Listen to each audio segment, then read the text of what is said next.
Let's get this sports podcast party started, all right?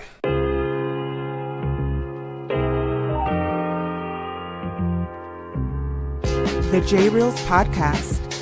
Why don't you wait until July 1st to make an announcement? What a disgrace. He can rack up all these numbers in October, November, and December, but what really counts is let me see this in January. The sports rebel without a pause, delivering fast-paced, jam-packed sports talk like no other. Listen, I gotta call it as I see it. He is not a good player. I'm sick and tired of having to deal with the disappointment of this franchise. When does it stop? And yes, another winter that I can sleep in peace. Coming correct, directed in full effect. Let's get it. This is the J Reels Podcast. Welcome aboard.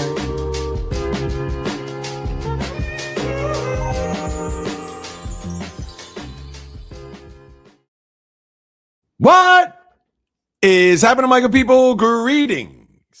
How are you? How's it going? How's everybody doing out there? What is the latest and greatest? Hope everybody's doing well, feeling fantastic, in excellent spirits. It is officially summer. Let us all rejoice and wrap our arms around that. And while you're here, wrap your arms around this latest podcast because there's plenty to dive into and plenty to discuss, as this is the J Reels Podcast with J Reels.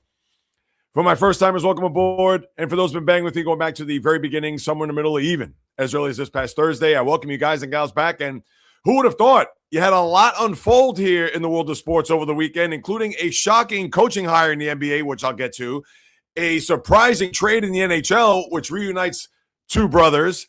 And with everything else that's going on, the baseball, we got to get into what happened there out in Shinnecock with the New York golf fan again at it when it comes to being at a major golf event, just acting stupid and silly, where we have Wyndham Clark winning another U.S. Open. I'll touch on that in a little while, and so much other things to get to. But I want to start off with the soccer. Yes, the World Cup. I have to get into that. And, of course, I'll get into all your comments. Fishing Angel, cheers. Good morning to you and everybody else that's hopped on board here to start off this week as we usher in the season of summer. But I have to kick off, and I guess appropriately so, with what's happening, especially with the USA team, where there's a lot of buzz. There's even a lot of hype, and there's a lot of intrigue surrounding this team to whether or not, as we talked about last week, do they have a deep run in them? And not to get crazy over a 4-1 victory over Paraguay last Friday or 2 Fridays ago, but then we saw on just a few days ago, this past Friday, where they beat Australia. And even though they had that controversial second goal where they thought the player was offsides, but that wasn't the case. And for the United States to now be up where they'll be part of the knockout pool, or they'll be part of the knockout situation where they're going to now look long-term to think whether or not they're going to have some legs here in this tournament, to where, as we talked about prior to the start of the World Cup, whether or not that this team could get to a quarterfinal and get themselves in a position where they could be knocking on the door. Anything less than that would have been a disappointment. So I get it. It's still a little bit too early, and they still have to play Turkey, which Turkey has not fared well here in this tournament so far, especially in that group.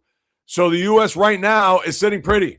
They don't want to say they have their feet up, and it's without their best player, Christian Pulisic, as you know, with that injury that he suffered prior to coming into, had some issues with a leg or with that calf, and then, of course, injured it in the first match against Paraguay. And I would think you just sit him out here. Even when they do play Turkey, why not? Have him be as close to, if not 100%, when you get to the field of 32, to the point where if he's ready to go, fantastic. If he's not, I understand it's a little touch and go with your team's best player, but yeah, have to make sure that when he's back, you don't want him to re-aggravate that calf, because that'll be a situation where there's going to be a lot of doubt and a lot of question marks as to why he was brought back a little bit too early, considering that they may have a shot to go far in this tournament. And to me, that's a big question now. And I understand it's a bit early to get into, and people would say, well, J Reels, look at the group that they're in. They didn't play anybody that's formidable. Not a terrible group, but certainly not the best. When you think of teams like Spain, when you think of England, when you think of Argentina, Portugal, going down the list, even Brazil to a lesser degree, where there's still about 4, 5, 6 teams that are better than them. Now, I understand it's not as if they're going to play all those teams. So depending on how the cookies crumble, whether or not they're going to end up facing England or whether or not they're going to end up facing France or Argentina, Spain, etc. Obviously, we got to wait to see how this is going to unfold. But I'm going to say this, and as everybody knows who watches the podcast and follows me, obviously soccer is not in my wheelhouse, but I've been able to read the tea leaves a little bit and to think that because it's here on domestic soil and obviously the groundswell starting to will pick up once we get into next week and beyond after we get through this first session here with all the teams playing in their group. I'm not going to go and say that the U.S. has a legitimate shot to win the whole thing, but let me tell you something. Stranger things have happened. And we have to wait and see once we get past next week as to who will they play next and where will the brackets lead to, because if they're going to have a tough path, and obviously if they beat Turkey, that's going to put them in a better situation than if they were to tie or even worse, lose, because if they lose, it's going to go head-to-head. And even though I know the U.S. will have more points, but you're going to have a situation when it comes to that whole knockout pool, they're going to play, I believe, a second-place team as opposed to playing a third-place team, which obviously the U.S. would rather have that, but who knows? There may be a lot of pressure for the U.S. to win that game, knowing that, all right, let's say if they do beat Turkey and they win their first 3 games coming right out of the gate, and then when they face that third-place team, watch them take their foot off the gas, and the next thing you know, it'll blow up in their face, and that's going to lead them down the road to probably tougher competition.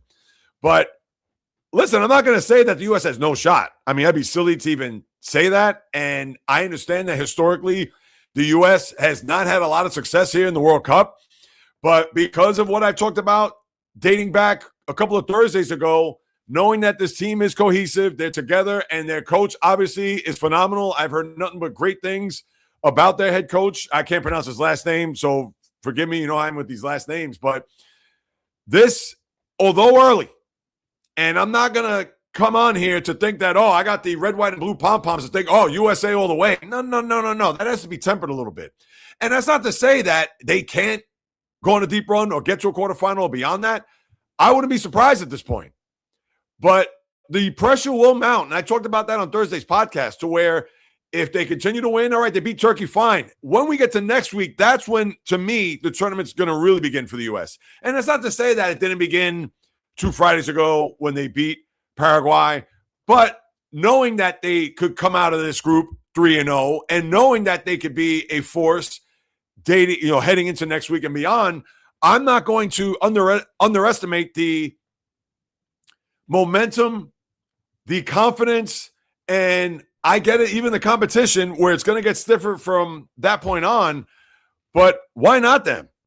And I'm sure there's going to be a lot of people just in that locker room itself to say, why not us? And it helps that they're on U.S. soil to the point where they're going to have home field throughout. And it's going to be a scenario where it's just going to continue to rise and pick up and grow.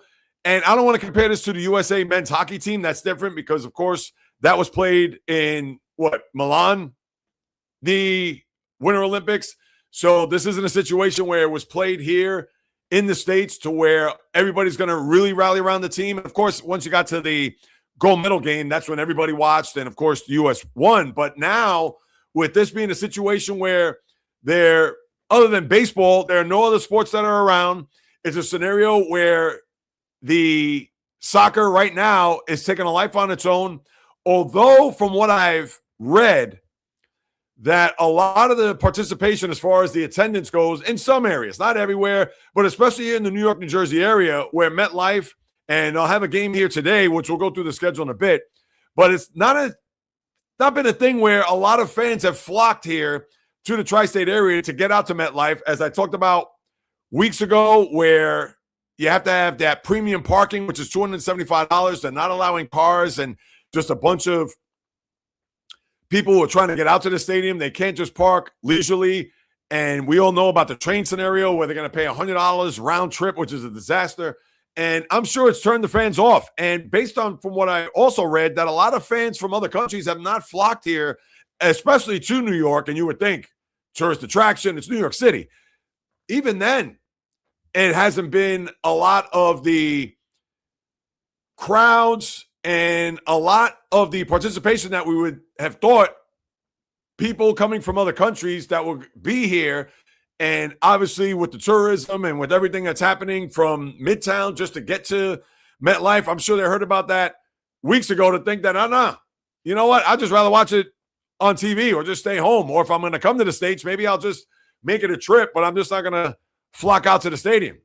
Listen, I don't know the ins and outs of the particulars when it comes to that, but that has to be a deterrent, especially for the people who are running this, FIFA, World Cup, et cetera, to know that in certain pockets, especially here in New York, where you thought that everybody would come here. Now, for the final, that could be a different story. And depending on who's going to be in the final is going to be astronomical. Could you imagine if somehow, some way, the U.S. The U.S. soccer team makes it to a final, which will literally be on the other side of the river, and whomever that they may play, that is going to be not a hot ticket. I would think that that's going to be a ticket that is blazing, because you're going to want to have the locals or the people here that want to go see history, number one. And number two, whomever that they play, whether it be, let's say, Spain, for instance. And I don't know what side of the draw they're on. I figured that once we get to the round of 32, and then we'll get a better sense of the bracket and who's going to play where, and think that if there could be a collision course with one of the behemoths of the sport. But let's just say it's USA Spain. You're going to have, obviously, a lot of American folk who's going to go out to MetLife, and then obviously the people from Spain who are going to come to the States and want to witness them winning a World Cup championship. So who knows? Now, it's still ways to go. I mean, think about it. We just started summer. It's June 22nd. The final is 4 weeks from yesterday. So there's still plenty of soccer to be played. And I'm not going to sit here to think that, oh, yeah, well, now the U.S. is off to this flying start, that all of a sudden or automatically it's going to be a situation where it's a lock or shoe-in that they're going to make it to a semifinal, even a final, for that matter. Because as I talked about, as together as this team may be and as well managed as they are, they're going to go up against teams that certainly are going to be gunning. And I get it that they're going to feel the wrath of the American fans wherever that they play as we get into next month and deeper into this tournament. But still, I have to almost see it to believe it for them to get to that point. But I'm not going to be silly here to think that they don't absolutely have a shot to get to a quarterfinal, semifinal, or dare I even say a final for that matter. And as I take a look at, what had transpired pretty much from the weekend to today, I know Cape Verde has really made waves here. And listen, not that anybody expects them to go far or to do any damage based on what we've seen. I mean, listen, they've tied here as I'm trying to pull up here we go. But yeah, got to be impressed by what they've done. And let's see what they're going to do here, whether or not they're going to be able to advance and try to make some hay. Who knows? I know Germany had a scare there on Saturday where Ivory Coast not only had a lead, but then Germany actually got a goal there in the extra time second half to where they won 2-1. So they certainly had to get out of Dodge with that win and certainly survive and move on. I know Canada lost one of their best players with a leg injury there when they beat Qatar on Thursday. And then yesterday, Spain routing Saudi Arabia, no surprise there, where you had the young wonder kid, and you know me with the names, people, where he got his first World Cup goal, Lamine Yamal. I think I pronounced that correctly. But you have that going on with Spain. You had Cape Verde, like I mentioned, we're tying there with Uruguay. And besides that, I know Iran is hung in there too, tying Belgium. I know it was 0-0, but Belgium is a team that could be a team that could go deep, maybe get to a quarterfinal or a semifinal.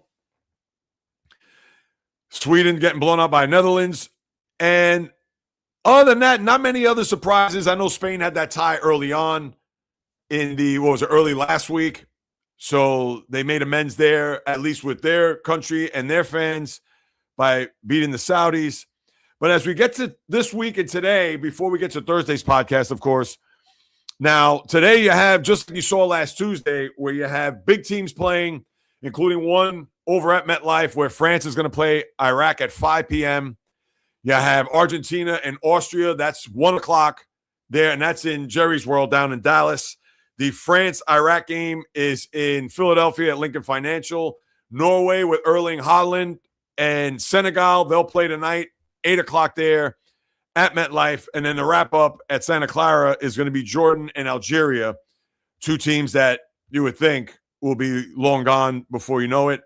But you'll have Portugal tomorrow, and there was a lot of controversy around Portugal. Why is Cristiano Ronaldo starting, 41 years of age? I guess that's more out of respect and the power that he holds, not only with that team, with that organization, who knows? Now, I don't have all the particulars or certainly not privy to what's going on there, but I would think from afar, because of who he is and knowing that Portugal, if they're going to have any shot to advance, maybe there's a situation where, oh, no, he's going to have to start. Oh, no, he's going to have to play and inordinate amount of minutes in order for him to make him happy and to have him be as effective as possible. We all know that he's a robot, pretty much a cyborg 1000 with the way he trains and the way he keeps himself in impeccable shape. But still, 41 years of age, it's not as if he's 31 where he could run circles around these people. Not to say that he's not great, not to say that he's still not effective, but I'm sure there could be a bit of a power struggle as to why he's still starting, not wanting to upset that apple cart, to know that, well, hey, we can't upset our star Ronaldo, to think that if we're going to sit him out or if he's not going to start, that there could be a rift between he and the manager or he and the powers that be there for Portugal soccer. So that is tomorrow, where they're going to play Uzbekistan in Houston. Then you have England and Ghana, Panama, Croatia, and Colombia and the Congo. And Colombia could be a sneaky team to watch out for, so we definitely got to wait and see what's going to happen with them. Now, as far as Wednesday, full slate day, you got 6 games: Bosnia, Herzegovina, and Qatar, Switzerland, Canada. Let's see how Canada rebounds after them beating Qatar, but of course with their top player, it's out. Morocco and Haiti, Scotland and Brazil. That's one to watch out there for in that matchup. Mexico has played well here, and Czechia, South Africa, South Korea. And let me check on Mexico real quick, because, yeah, they clinched their group, and Mexico, another team. And I would even think, when I look at teams that are below that bracket of, let's say, Spain, Argentina, you want to throw in Portugal, fine, England, France, that second tier where you may want to put Brazil, although they're closer to the top than the second tier, but you could say Brazil, you could say the United States, you could say Mexico. Those could be your dark horse teams. Those could be the teams to watch out for. And let's see. Again, I'm about it. Am I wrapped up watching every second? No, I am not. But I got news for you. This is one World Cup that I've gotten into more so than others. I think a lot of it has to do because it's here in the States, where with the time difference, whatever, where games are starting, let's say the last time in Qatar, obviously with the time difference, they're playing a lot of these games early in the morning. And you think I'm going to get up at 5 in the morning and start watching these games? Absolutely not. So because these teams, 4 years, oh, wow, I just see another thing here with, wow. All right, that's a tennis note that I have to get into a little bit later on. A women's tennis player is banned for 4 years for refusing a test. I guess you got refusing a doping test. Wow, in 4 years. And notable player, actually won Wimbledon, what was that, a couple of years ago? Yeah, in 2023. So, yeah, I'll touch on that later on. But as far as that second tier, those teams being dark horses, I mean, listen, would I be shocked? Mexico, U.S., not so much Brazil, but any one of those two teams. And again, I understand it's still early to tell. For the soccer fan or the aficionado that's out there, I'm sure that they could clue me in. And for those who are talking in the chat right now, please hang on. I'll get to all your comments there at the top of the next hour. So just hang with me as I just go through my stream of consciousness here with the World Cup. And, of course, I'll pivot to other things in a matter of seconds. And I see Mark, are you starting again? Based here. And of course, for those who are listening on Apple or Spotify, they must be wondering, wait, he's talking to the guys in the room. All right, I'm going to put a pause on that. I'll get back to that later on. But that's what you have with the World Cup. So looking forward to seeing what these next few days will have in store before we get to Thursday's podcast. And, of course, we'll recap it then and move it along. Now, let me break out the golf clubs because I want to get into the U.S. Open, which concluded yesterday. And we already have 3 of the 4 legs where next month you'll have the Open Championship. Don't know where it's played. I don't know if it's going to be in Scotland or in the UK or in the London or England. But this was not a surprise to see Wyndham Clark win, considering he led wire to wire. And if you recall, Wyndham Clark won the U.S. Open in 2023 out in the L.A. Country Club. But this tournament, to me, I wasn't even in tune to yesterday, where Clark, Sam Burns, Scottie Scheffler, I know slowly but surely looked like he was laying in the weeds, and Scheffler was going for that career Grand Slam. All he needs is the U.S. Open to do so, and obviously he fell short. But when Wyndham Clark had not only a 4-stroke lead after round 2, where Xander Schauffele, the guy that I predicted to win the whole thing, and knowing that he had that 4-stroke lead, I said to myself, all right, well, that's a nice lead, but let's see what happens after the 3rd round. And after the 3rd round, he had a 6-stroke lead where I said, well, listen, unless he's going to gag and fall apart here, where it's going to look Greg Norman-esque. Now, I know that's a different tournament, the Masters many years ago in 96, Nick Faldo. But when I tuned in, I was traveling yesterday. I was away for the weekend. And I know that things started to go awry for him to where Sam Burns, actually, who obviously played before him, wasn't part of that pairing. But knowing that he missed birdie putts on 17 and 18, I said, you know what? That's going to come back to haunt him. Because if he had an opportunity to even have a playoff or maybe even win the tournament, those 2 birdie putts were going to be the ones that we're going to look back on. And sure enough, that was the case, because as we saw Wyndham Clark and even Sam Burns, who, like I said, was in the mix there, who ended up being 1 stroke short. But for Wyndham Clark, who had a good 16 where he bounced back, where he got a birdie putt there, but then on 17, he bogeyed there, and you wondered whether or not coming out on the 18th hole where his shot didn't even make the fairway, and you thought, oh, geez, could this possibly be a situation where he's going to implode to where he'll end up being in a situation where there could be a playoff? And Sam Burns, who I'm sure probably thought, there's no shot in hell. I blew it with those birdie putts on 17 and 18, and I'm sure there was a part of him that was thinking, oh, wait a minute, I may have to go back out there. And who knows, he may have had a beer or 2 thinking that this was over. Probably not. I'm just saying that because when you have a guy that had such a big lead, and even though it started to chip away and fall apart throughout the course of the match, and then here it is now where on 17 he bogeys, and he's 1 stroke ahead, and then his shot off the tee certainly didn't go the way that Wyndham Clark wanted to, but then he rebounded and was able to get the putt by par where he wins the U.S. Open. And let's face it, I get it. It got a little hairy late. And yes, I don't want to say there was any suspense. The only suspense was that shot off the tee on 18 where you thought, oh, geez, could he actually bogey this hole to where you could have a scenario of a playoff? But he certainly rallied the troops and was able to sink a putt for par.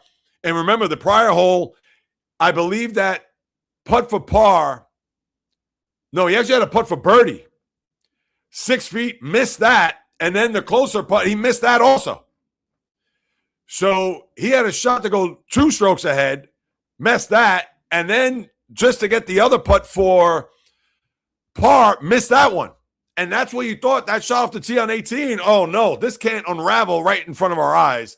But he regrouped and was able to get the putt there to get par and then obviously win his 2nd championship there at the U.S. Open. And I got to say this.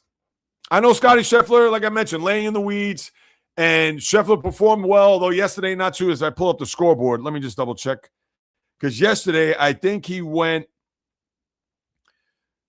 did he not go 72, I believe? No, it was a 71 yesterday.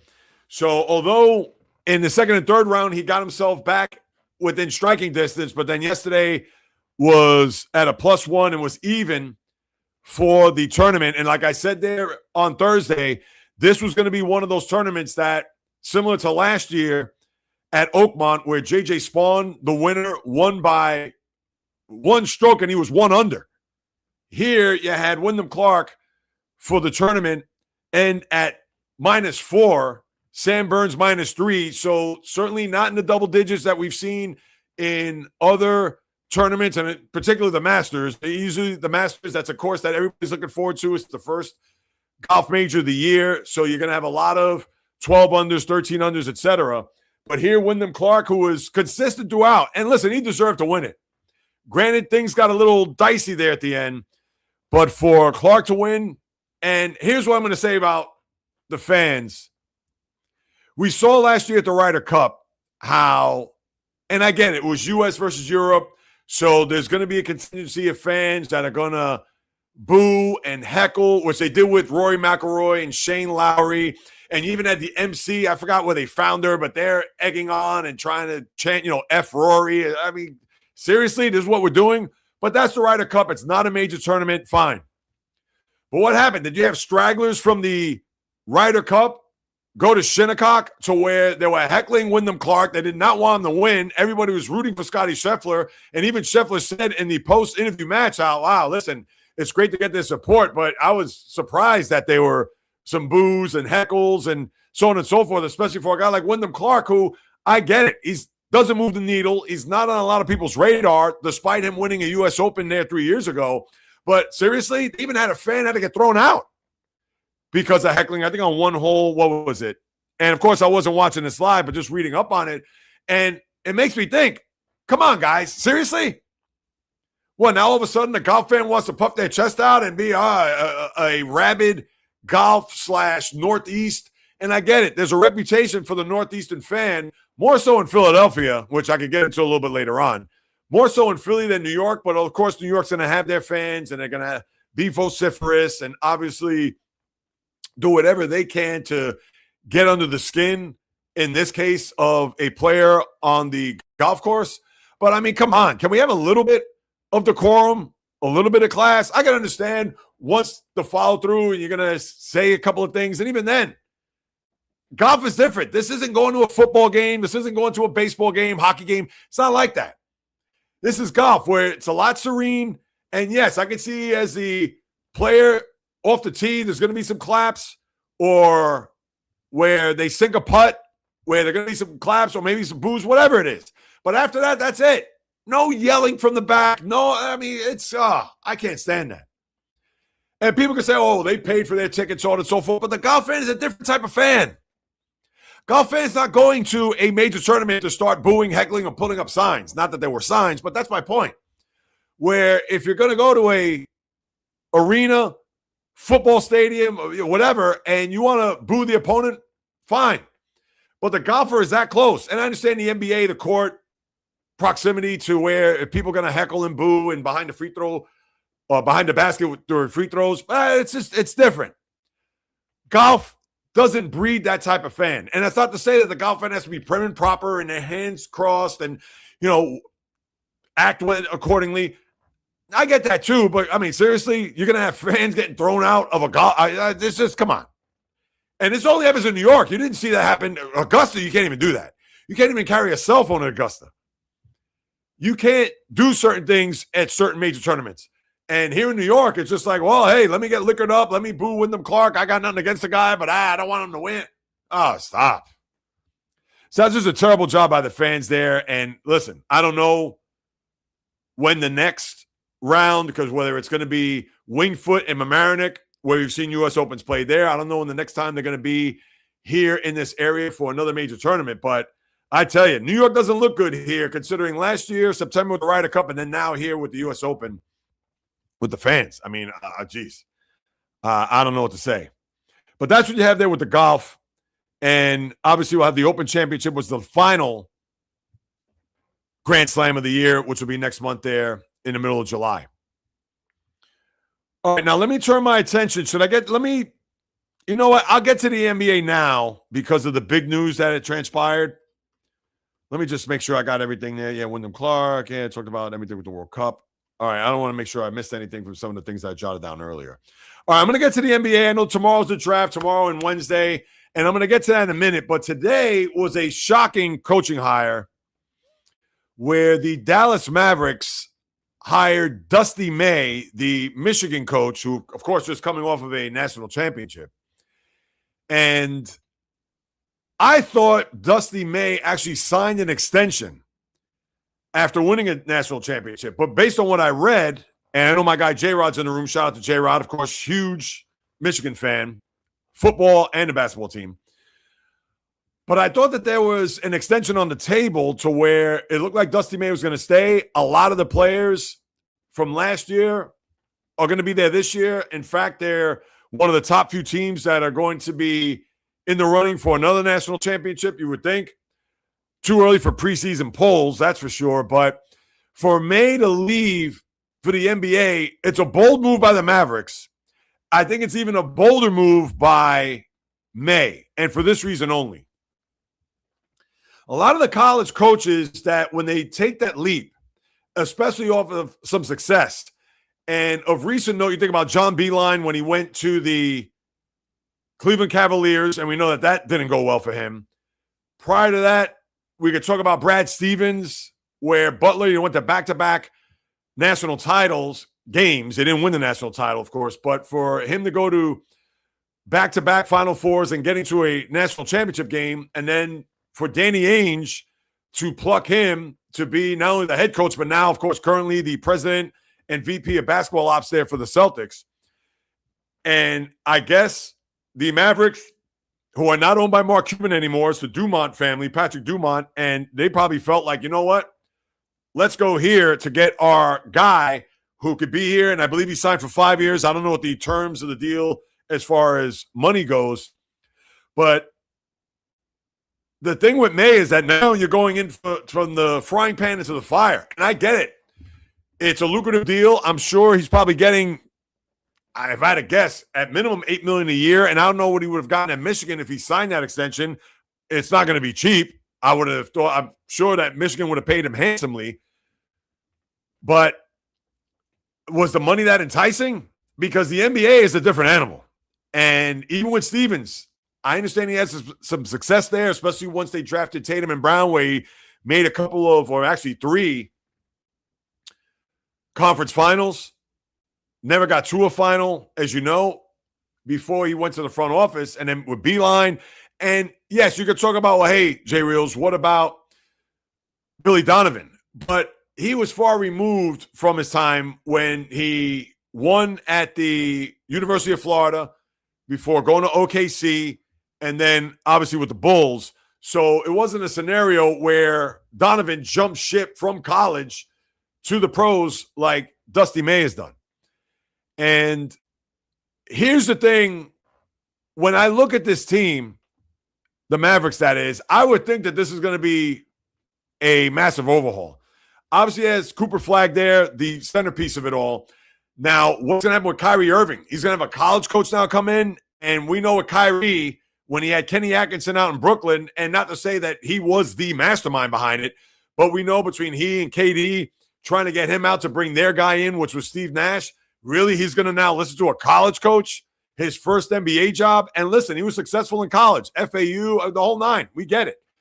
But you would think that they would have to be teams that are going to, and now with Masai Ujiri, who's now the GM there, with obviously Nico Harrison long gone, and Ujiri was the former Raptor GM who won that title there back in 2019. I would think they're just going to bottom out. Kyrie, I believe, signed that extension prior to the injury, so I think he has 2 years with, $84 million due to him.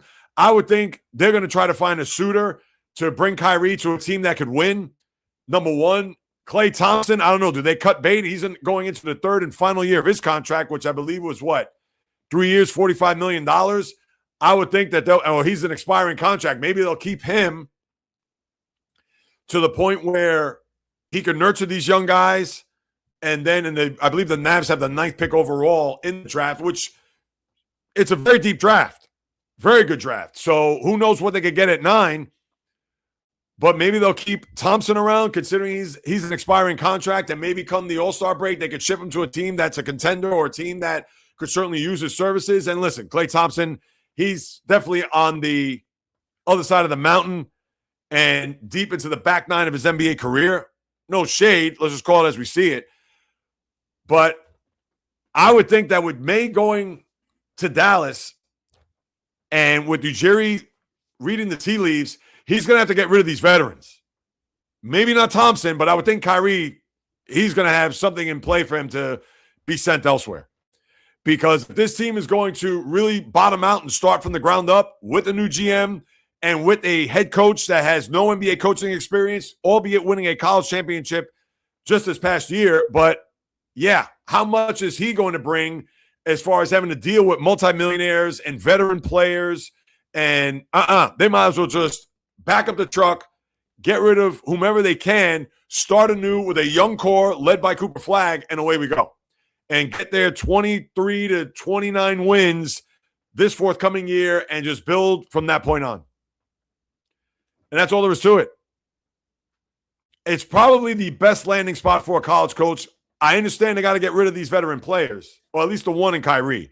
And I don't want to put all the blame on Kyrie as if he's going to be a guy that's going to disrupt or is going to not be a team guy or not be a part of the plan. I'm sure he's going to have to play the good soldier, but we know Kyrie. He's going to want to pivot. He's going to want to go elsewhere. He's going to want to win. 2 years ago, he's in an NBA final, and now he's going to have a guy from college coaching him. That's not going to happen. So I would think Kyrie's going to go at some point here in the summer. You may not hear a lot of rumors in these next few days with the draft tomorrow, but I would think that his next destination, where that's going to be, I don't know, but it's going to be sooner than later. But as far as the draft overall tomorrow, now I understand the other day I had this discussion I had Tim from the Tim Show on last Wednesday in a live stream. And of course, the latest live stream is Wednesday, 12 noon. So definitely keep yourself locked in here on the channel. But I think for me, if I'm the Wizards, I'm drafting AJ DeBansa. And it's nothing to do with the talent of Kansas's Darryn Peterson, but I just don't trust his head and his heart. I don't. I'm sorry. And that's only based on what I saw here throughout the course of this regular season. And remember, there was that one instance when Arizona, a Final Four team, went to Kansas and decided not to play. He says, I don't want to play in this game. He wasn't feeling well. And listen, he's sick. All right, I get it. But if you don't want to play against a top team, he must have been really ill. And I get it if that's the case. So I don't want to knock him in that regard. But to me, I want to play the best of the best. And even if I'm going to give 60% or tell coach, hey, listen, I got 18 minutes in me tonight. Let's play it as we see it, or let's play it by ear. That's it. And that would have gone far for me to think that, all right, well, Peterson's got some toughness. He's got some heart, whatever. And I don't just want to base it on the one game, but there's been other instances throughout the course of last year where he sat out games. And that I'd have to worry about if I'm a GM looking to draft this guy. And remember, Peterson said that I'm only working out for the Wizards. Mind you, he said this about 8 or 9 days before the draft, as if now he's going to want these workouts. And what's going to happen if Washington doesn't draft him, maybe based on some of the things that I've mentioned, and they take DeBansa instead, who's maybe more the automatic at this point, and then what? He's going to pull a Steve Francis from many moons ago when he didn't want to get drafted by Vancouver. He says, I'm not going there. I want to go elsewhere. And I believe they did draft him, and then they traded his rights. So you may have that scenario go on. But with me, Peterson, not that he's a complete stay away, but I'd certainly question whether or not what he's got between his ears and his chest. That's just me. And then we would think Cameron Boozer will be the third pick of those top three. And listen, you know me, I don't have mock drafts. I'm not going to break this down to the point where, I think there's going to be a trade here. I think with this pick, this is what's going to happen, or what have you. I don't see that. So to me, how I'm basing this is after those top three, because we would think in some order it's going to be DeBansa, Peterson, Boozer. After that, it's anyone's guess. Now, I understand we could talk by need. We could talk by who may take who at that point. And after that, you got Memphis. Who knows what's going to happen with John Morant? You got the Bulls, Clippers, Brooklyn, Dallas with that 9th pick. You got Atlanta before that. And I know Atlanta, they just acquire Aaron Wiggins from the Thunder, which opens up some room for them because remember, the Thunder have 2 picks here in this draft. I think 12 and 17, if I'm not mistaken. Yeah, 12 and 17. So I'm sure there's going to be a player or two that could land in their lap that they would certainly salivate over. And who knows, they could trade that 12 and 17 to move up if they really want to be slick and certainly make a mark there. But as I take a look here, I don't know, do I go through these mock drafts right now just to see who's going to go where? Now, how I look at it too also with this, and I'll be in Brooklyn tomorrow, here are some of the other players that we got to look out for that I think could be impactful. Now, obviously, we got to wait and see. I'm not going to sit here and say automatically that, oh, this player's the lock, so on and so forth. But some of the other guys, obviously Caleb Wilson, I got the quarterback on my mind, where a lot of people think he's going to go to Chicago. And why is this slowing up on me? Darius Acuff, the kid from Arkansas, that's going to be a name. And looking at this here, if he goes to Brooklyn, that would be enormous based on what I see here. Then you have, it looks like back-to-back, Maurice Johnson and Adai Mara, the 2 bigs from the aforementioned Michigan. I mean, this is think about it. If Maurice Johnson, Adai Mara, now listen, are they going to be big-time NBA players? I think they could be very good role players and grow, especially offensively. And Mara's a big son of a gun. But that's how deep this draft is. This isn't a situation where you're going to have 1 through 4 or 5, and then everything else is just pretty much a crapshoot or a toss-up. You have players that could be picked here, maybe not even deep into the teens, maybe in the 20s. So, and why isn't it full here? What's going on with this particular? Let me get out of this. So, I'm going to be interested and locked in to whom else is going to get picked here or taken based on this mock draft. That Peterson 1, DeBonsa 2, Boozer 3. And then you have, Keaton Wagler, the kid from Illinois. Wait. Mikael Brown Jr. from Louisville. If Brooklyn picks him and not Acuff, they'd be nuts this mock draft. I mean, come on. Acuff is going to bring you not only a guy that is a foundation guy, big piece, good scorer, and a guy's been compared to Allen Iverson. Not that he's going to end up like Allen Iverson, but please, if the Brooklyn Nets screw that up, then they might as well just close shop. But, yeah, you have a lot of these players here. The kid from Arizona, Koa Pete, another big. This one hasn't picked number 20 at the Spurs. Now, I could see he's a big, and they do need a power forward. I'd like a more veteran power forward if I'm them, but so we'll see. And obviously we'll get into all that, especially come Wednesday's live stream where we will recap that first round. Then you have the second round there Wednesday night. So that's with the NBA. And also I know all the Giannis rumors. Right now it looks like Boston and Miami are the front runners. And based on what I read too, and this from Shams, that there are going to be no third teams involved, which is fascinating because Miami, although they have the 13th pick, but they don't really have a lot more else to trade away. What, Tyler Hero? And that's not knocking Tyler Hero, but that's a guy that he's also oft injured. And yes, he can score, but he's not a guy that it's an automatic lock that when he's healthy, he's going to average 28, 29 points a game or somewhere close to what Giannis is going to average throughout the course of the season. And listen, I get it. They're going to have to give up 1 million picks and probably other promising players on that Heat squad. But with the Celtics, Jaylen Brown, and I guess they have to give up a couple of young pieces there. If that's going to be a Baylor Shireman, if that's going to be future number ones, who knows? But we'll wait and see. I'm sure that's going to be all the buzz tomorrow where Giannis goes. If he gets traded by tomorrow night or even past that, we'll have to wait and see. And even as a Celtic fan, I'm not going to sit here and say, oh, Giannis is a lock to go to Boston. Unless I'm reading the rumors are hot and heavy where it looked like the Celtics are the front runner because, listen, Miami is a destination that even Giannis would like to go to. If you're going to ask me who has a better chance to win now, of course, you're going to say the Celtics more than the Heat. But it is Pat Riley, and I'm sure Riley is working the phones and working whatever magic to try to pull whatever aces from his sleeves to try to lure him to South Beach as a him eating clam chowder. So, I have my eyes all over that as we move it along with the NBA and the draft day tomorrow.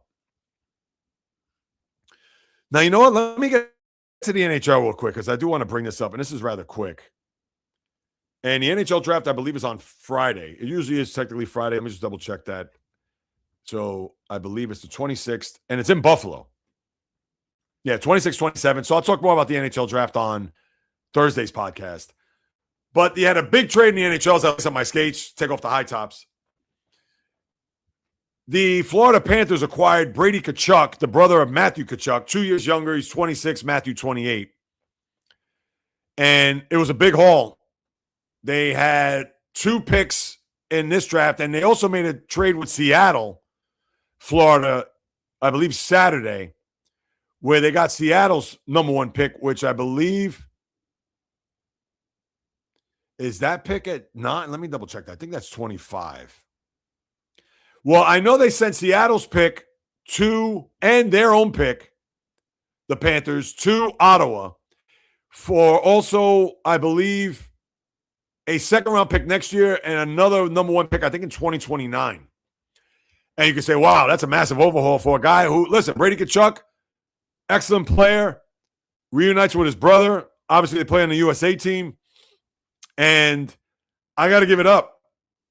The Panthers aren't resting on their laurels, and I understand that may have been a layup to bring Brady Tkachuk to Sunrise and teaming with his brother, but between the contracts that they doled out for Tkachuk when they brought him in a trade, last year, Brad Marchand, which I thought was insane, and that's not to knock Marchand by any means, 37 years of age, they're going to give him a 6-year, $43 million deal. What, they're going to pay him until he's 43? I thought that was a shock, but the Aaron Ekblads of the world and other guys who had signed to keep that core intact. But I have to say, that was a very surprising move on that I did not see coming. Certainly shows that the Panthers mean business, that they're not going to rest on those 3 straight Stanley Cup Finals appearances and back-to-back Cup wins, as we saw. And they're making power moves. I got to give it up. Could the Islanders have inquired? Could other teams? Panthers said, if our cap is going to get blown to smithereens, because I would think, I don't know, I think he has 2 more years left on his deal. Oh, geez, I got to get my power cord here because obviously I didn't get to plug it in. Let me just double check. Yeah, I got an outlet right behind me for those listening. Yeah, I think I have enough battery at least to get me to the rest of this. But with that being said, I digress. I think Tkachuk playing with his brother, an opportunity to win. Obviously had a down year. They had a ton of injuries. Tkachuk, as you know, Matthew didn't play. He had that hernia surgery late in camp, which didn't make any sense. He should have gotten that right after the season so he could have played a majority of the year. We know their captain, Alexander Barkov, suffered an ACL and MCL, did not play for the entire year. So you're going to get him back, ready to go next year. And listen, am I going to say that they're going to be there at the end at another Stanley Cup? No. But when you bring in a guy like Brady who's going to be reinvigorated, and same for Matthew Tkachuk, and I would think that the team getting their captain back, why not? They're going to try to make an attempt to get back to a cup final and see if they could do so. But as far as, let me see, Tkachuk, I want to say he has a few more years left on his deal. Brady Tkachuk's in the middle of a 7-year deal that carries an $8.2 million cap hit. All right, so he's in the middle. So he's probably got at least 3 years left. So he is controlled, although making $8 million a year. And that trade that the Kraken, they got Mackey's, oh, you know me with these names, Samoskevich, and he's a forward that they got from the Panthers for the 25th pick in the NHL draft and a second rounder. So they traded that 25th pick and their own pick to Ottawa to get Tkachuk. And I know some other deals where the Oilers re-signed Jason Dickinson. They're more of a two-way player. What was the other deal that they had? Now, I don't know if these are going to be guys that, I hate to say this, what Connor McDavid is going to be pumping his fist at. No knock on Dickinson, but as we know, we still don't know about them getting a coach. I get it that Mike Babcock stuff, that's been cleared, but he hasn't signed on a dotted line just yet. And yeah, I know the Canes, they had their Stanley Cup parade where they signed Nicolas Deslauriers, the tough guy, while on stage there during the celebration. So that's a first. And it's good to see Deslauriers get an extension there. Good for him. That the venerable tough guys, the die-in-the-wool tough guys, as I call the endangered species, because he's one of the very few. He, Ryan Reeves, Matt Rempe, Matthew Olivier, guys of that ilk. And yes, we did have Jonathan Toews officially retire. Remember, he came back and played for Winnipeg for 1 year, where he's from. So he announced his retirement. And 38 years of age, we know how great of a career he had. Suffered COVID and obviously a lot of complications from that. After the COVID year, had to pseudo-retire for that matter, but then played last year and now off to the next stage of his life. And he's going to go to the Hall of Fame. I mean, come on. He captained the Blackhawks 3 cups. Let me see if I can pull up his stats real quick. But I would think that he's going to be enshrined up in Toronto for the Hockey Hall of Fame. Toews, 15 seasons. Hang on.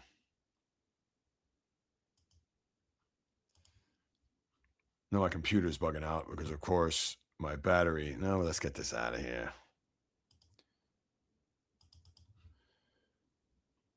All right. Yeah, no, I can't pull up his stats just yet because now, of course, my laptop wants to freeze here.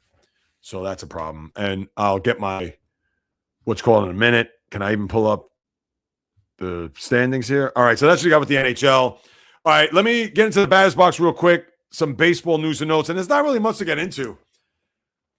I hate to say it, people, because when I take a look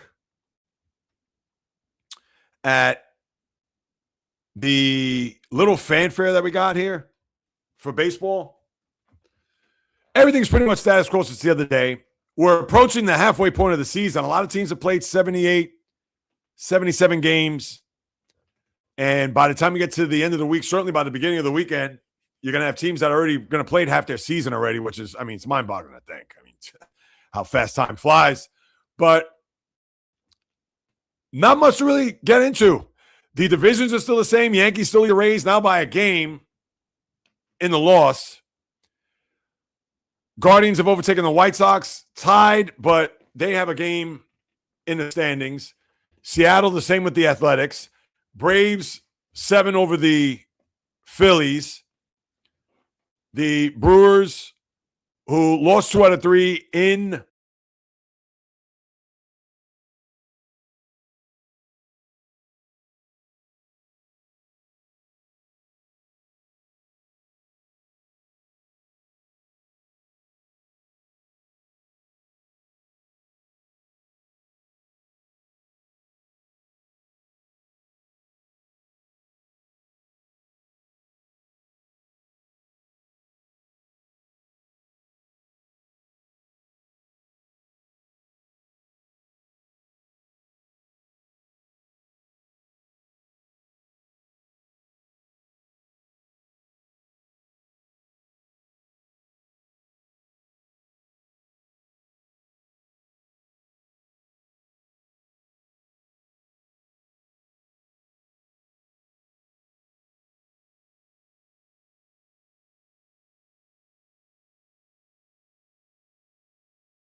Yes, thank you guys. Please stand by. No, my battery, it's almost there. As a matter of fact, I'm going to get it in a moment. I'm just going to wrap up with baseball.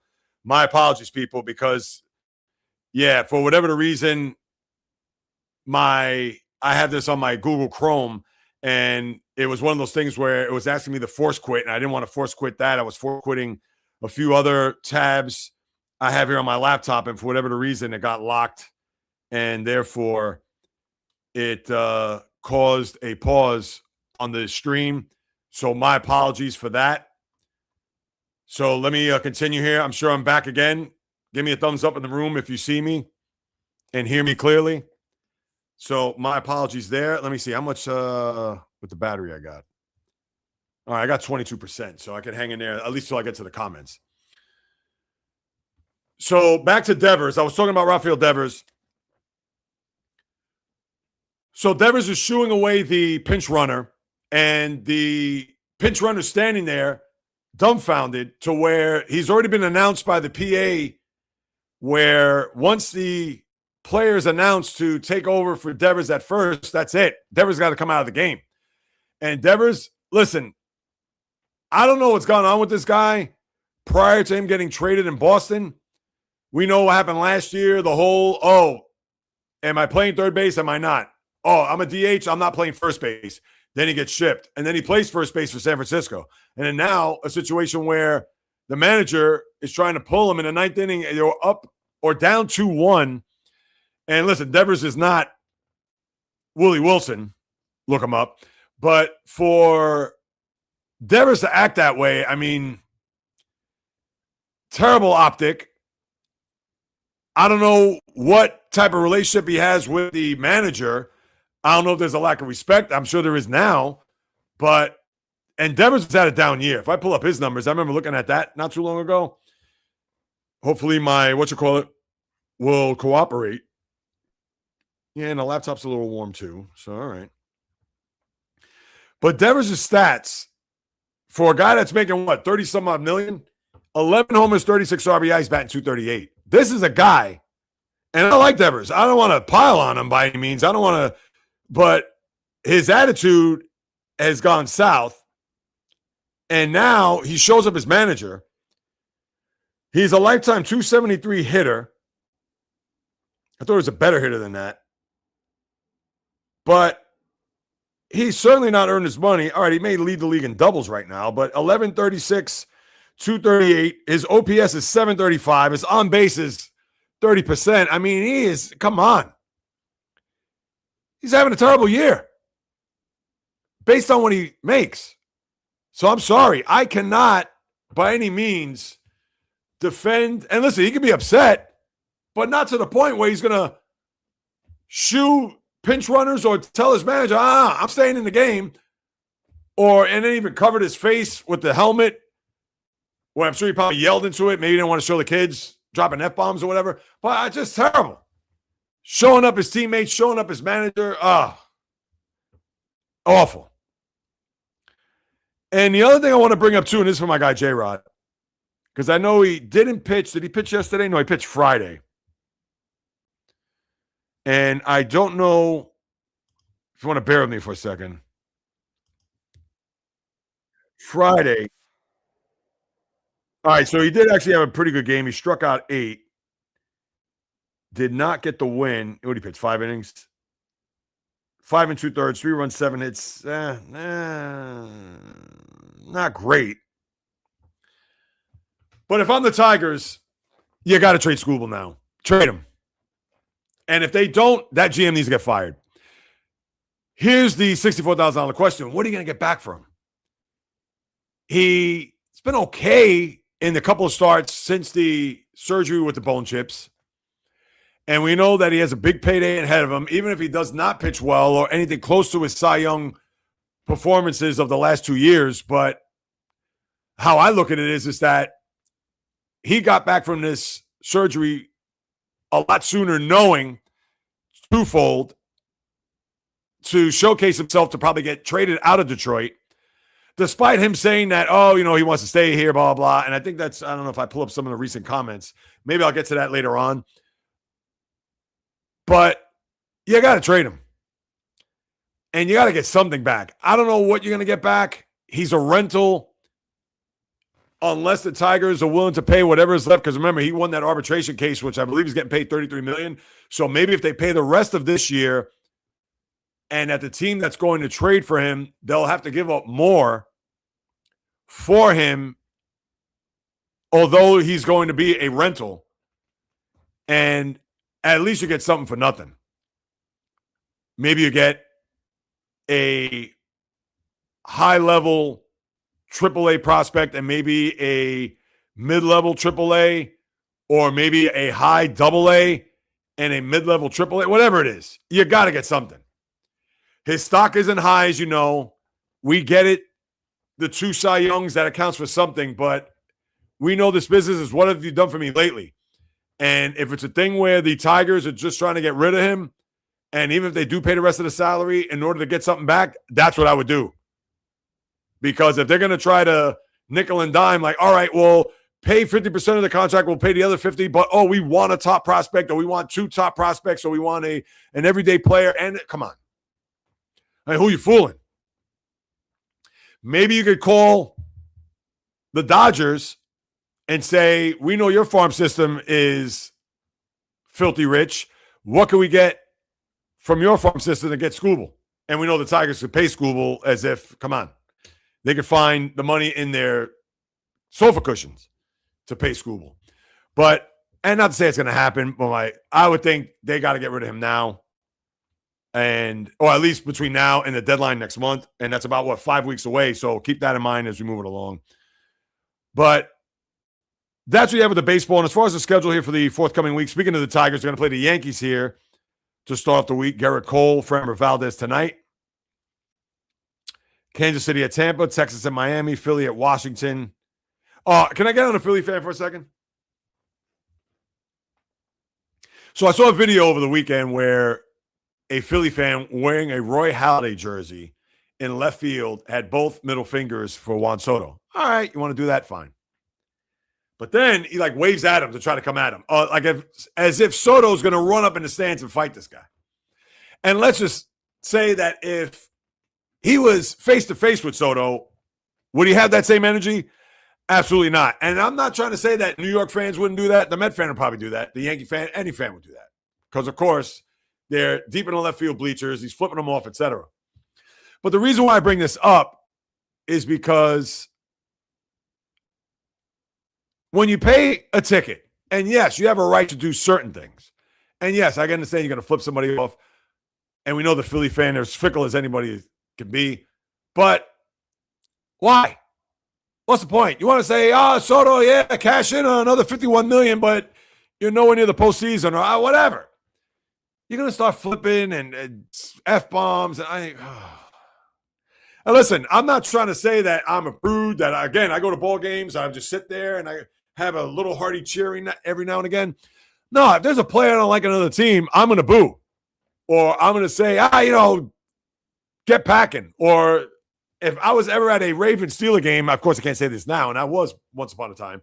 If I saw John Harbaugh coming out of the hotel, I'm going to say, Harbaugh, your team's getting sent packing. Or Harbaugh, I hope you love Cancun come early January, or whatever it is. Be a little creative with your remarks toward the other team. But the flipping the bird, and this is, come on. I don't know. And then the Philly fan wants to come out as if they're the best fans in sports. Where, let's face it. And listen, there's no knock on my guy Danavis, who's in the room right now. But New York fans are like that too. They're all like that. But the thing is that, to me, that fan base is the type of fan base where they can win a Super Bowl. I'll take it. I won't pick on the Eagle fan. I won't do that to you, Danavis. I know you're a great Eagle fan. Not even good, you're great. But those fans, they'll win a championship. And then I'll use the Phillies. Opening day,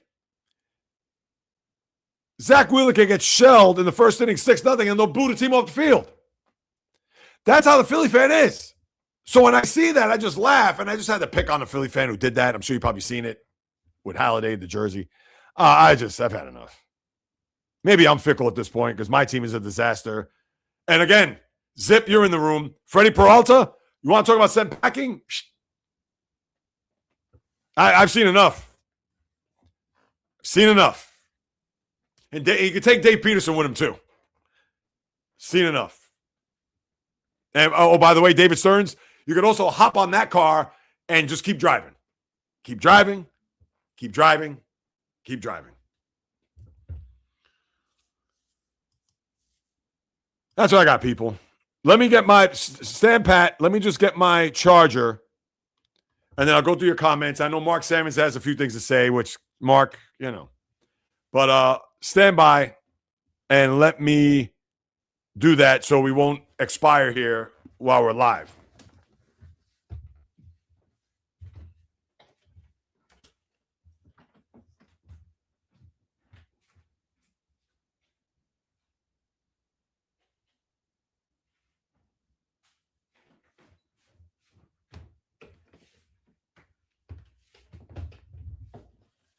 All right.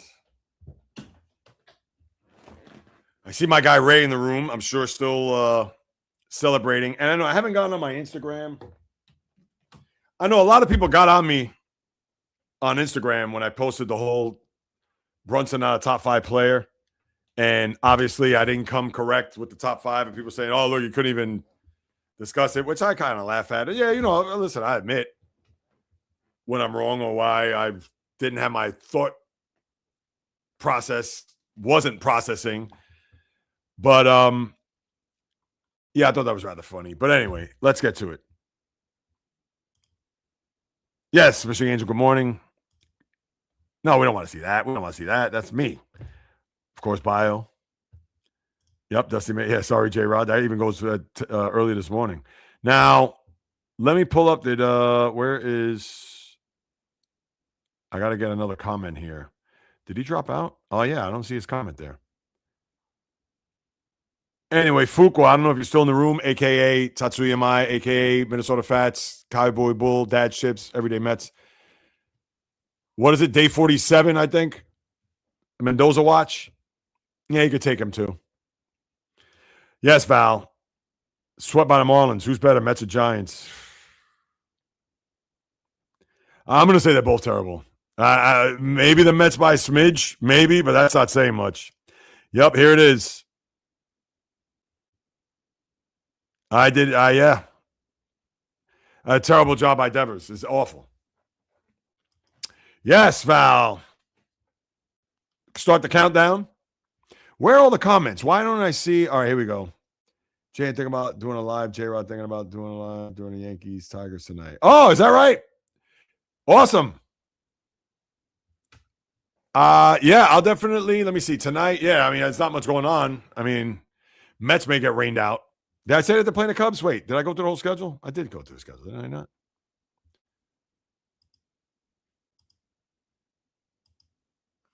I think I started to, and I didn't think I finished going through the schedule. Hold on a second. Oh, I didn't talk about also, yeah, I got to get to that as well. Hold on.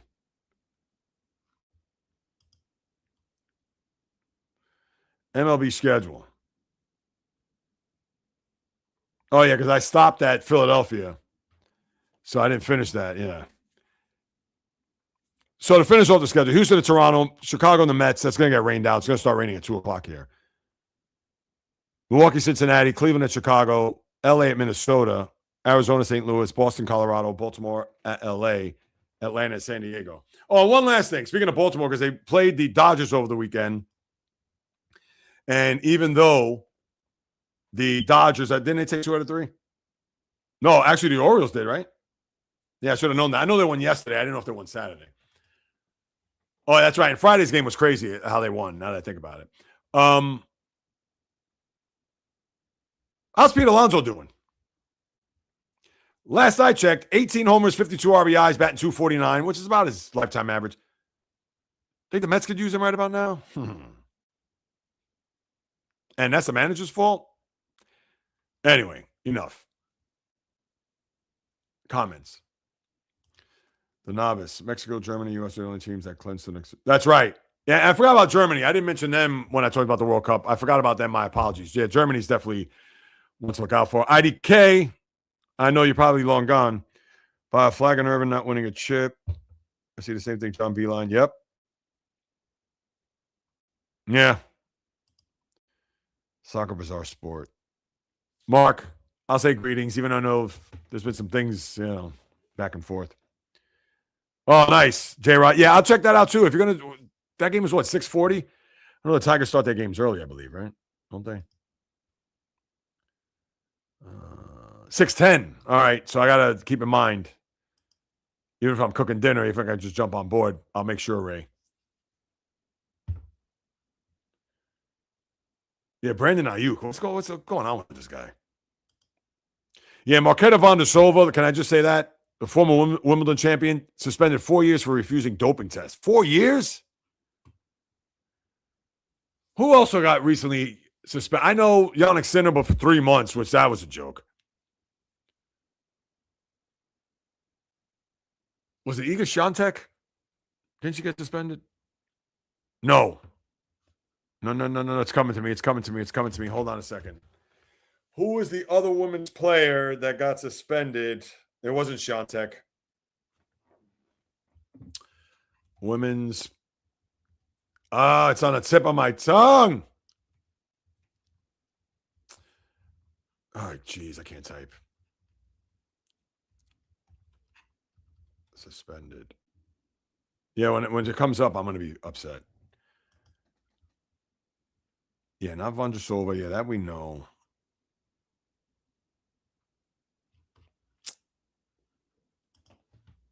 Over the past. Yeah, she got suspended for 2 years.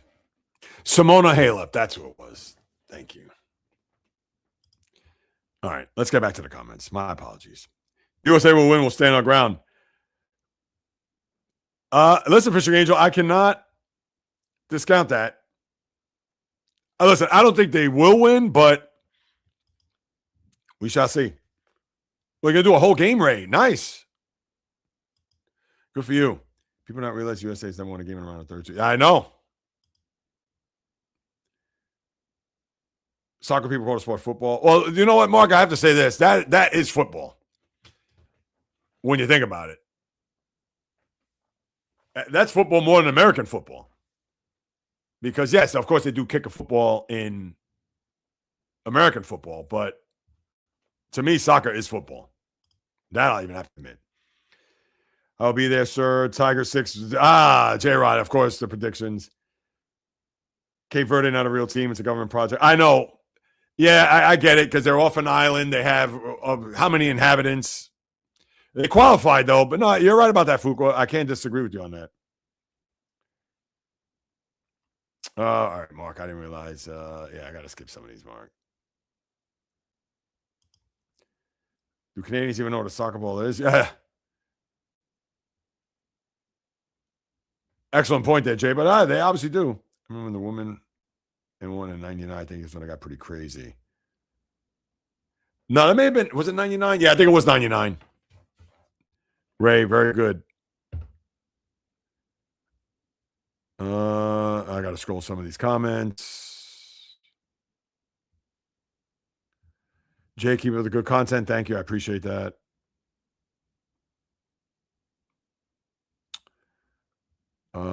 Mike, yeah, condolences about the Mets. Oh, I mean, there's nothing else to say. When is the owner going to wake up and realize that I've said it all before. Let's see. Hold on. Yeah, I'm scrolling through here. What's this? Golf fans? Yeah, exactly. I was going to make a mention of that, but then, of course, that's really knocking a Knick fan. But I wasn't going to do that. But yeah, the golf fans have been nuts. I see pretty close to that Knick parade. Oh, yeah, the two things I saw. Yeah, which I don't even get into, but it's just, yeah, I mean, listen, there's always going to be bad apples. But yeah, it is deplorable to say the least. I agree with you, J-Rod. He did not say I was offered, but didn't sign it. Yeah. I know. Why would you want to go to the NBA, though? I don't know.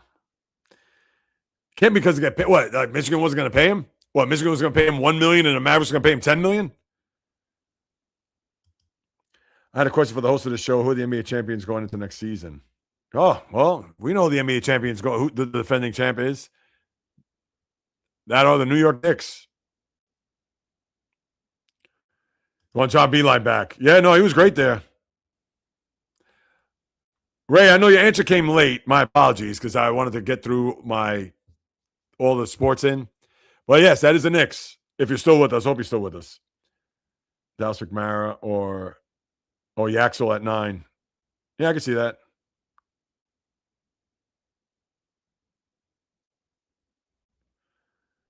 Let's see. Okay, this is making me sad. No, I'm having a wonderful day. Go, everybody. All right, I hear you, J-Rod. I know why. Mark, I don't know what's going on, man. Wait, I'm confused. Yeah, you're going to have to just... I mean, most of these comments I'm scrolling to. The owner of the channel could be the judge? Listen, based on what I'm reading here, Mark, I mean, come on. You got to be better than that. That's all I'll say.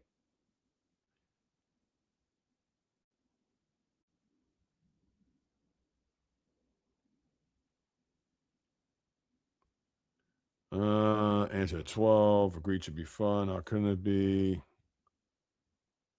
Even though it's a rebuttal. Yeah, zip my battery. Yeah, technical difficulties. Please stand by. Yes, thank you, guys. I appreciate that. Thank you, Bio. Now, Devers is gone, but here's the thing. That contract. Hey, what do you think? You know how I like to say, I'm sure John Henry, Craig Breslow, and the powers that be of the Red Sox, boy, that Miller Lite, or I don't want to say Miller Lite, I don't even drink that. That Stella Artois or the Kona Brewing Company went down real smooth when they saw Devers' actions there yesterday. That's for sure. School for Lombard Jr. sounds fair. Fuqua.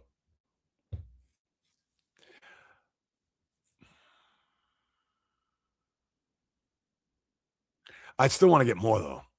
If I could get more, I would try to get more. But I don't think the Yankees are going to make a trade. I mean, listen, Cole, Schlittler, Rodon, Luis Heel, Will Warren. Yeah, their rotation is loaded.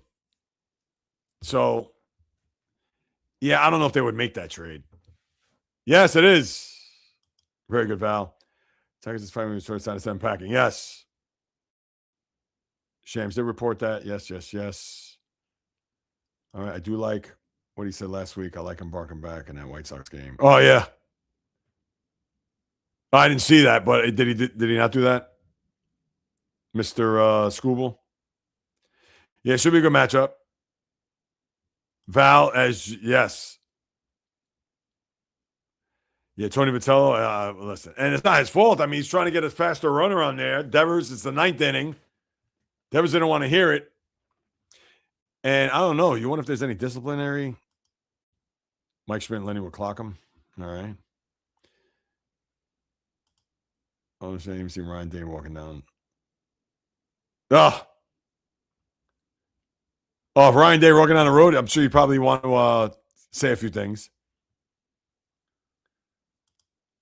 Michigan's next coach. I think they probably hire from within because, I mean, what all those coaches that left during March Madness and certainly right after, like all those positions are filled. I would think they hire from within, or like you mentioned, would Jalen Rose be interested? Even though I don't know if he wants to coach. Oh, for a bag of use. Oh, geez, Peralta. Don't. Oh. Yeah, I am beyond down on him, but it's more on Stearns. But yeah, if he wants to come back and coach, I was scared when it came to the Spurs. General managers to go. Still R.C. Buford, right? Yeah, I think he's still part of the equation down there. Well, we'll see. They do need a power forward big time. when it comes to that. Uh-oh, is this all right. Okay. Yeah, I just put that on there, but okay. Himself with 2 Fs. Playing the Cubs, the Mets, yes. Yes. Yeah, I didn't know because it was just 15 minutes in. I didn't know what J-Rod was up to, so I had to share the bad news. So unfortunately. But of course, Jay's on top of it.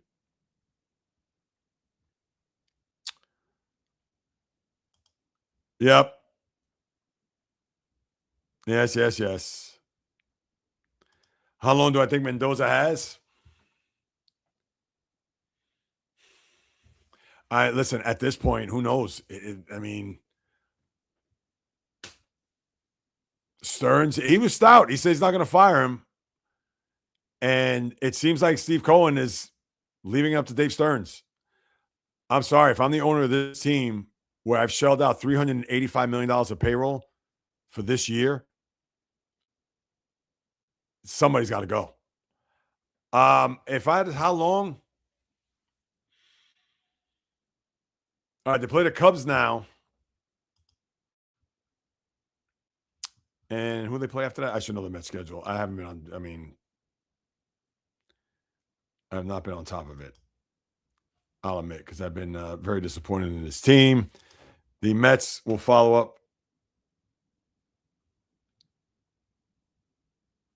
the Phillies. And they have a 4-game set against the Cubs here.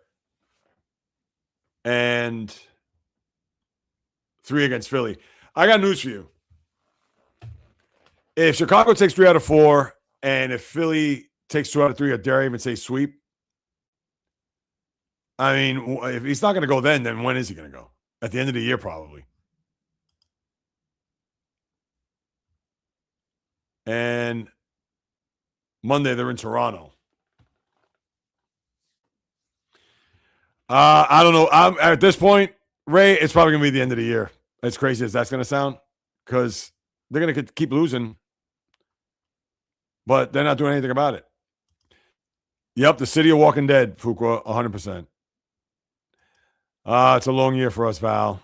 What can we say? Josh Shirts, Iowa State. All right, I'll keep an eye on that too, Bio. Good one. Mendoza Day did you a favor. He said it. He needs to go. I mean, the whole team needs to go. It's. You'd be okay with that. All right. You see a blue screen? I'm sure you see me back. Don't you not there, Val? Hoping Pete, Diaz, and Emma will make the players show Stearns how smart he is. Yeah. Diaz for sure. I don't know about the Orioles or the Rangers.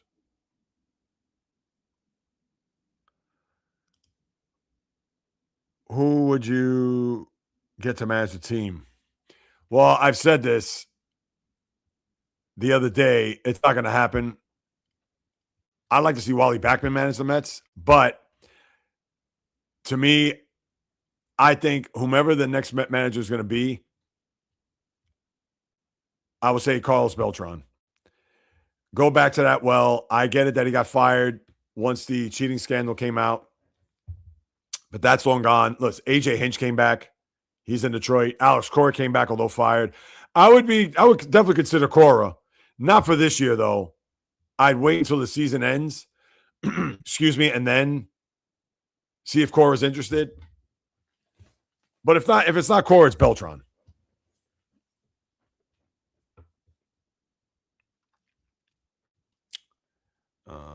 Jay, you need to mod some of us so we can take care of it. Yeah, I get it. Mark, I don't know what's happening, man. Yeah, I mean, that's why I haven't posted any of his comments. Listen, can we? I don't understand why. Mark, I don't understand why you're coming after Val or Ray or even J-Rod for that matter. I mean, come on. You're better than that, and you know that. So can we quit it? Seems like the Red Sox thinks even more every other year. 3 of the last 5 years. Yeah, they've been awful. And I picked them as an over this year. In fact, I'll go do over-unders on Thursday. There was some sore minute from why would he do that? I'm disappointed in Giants. Yeah, I feel you, Val.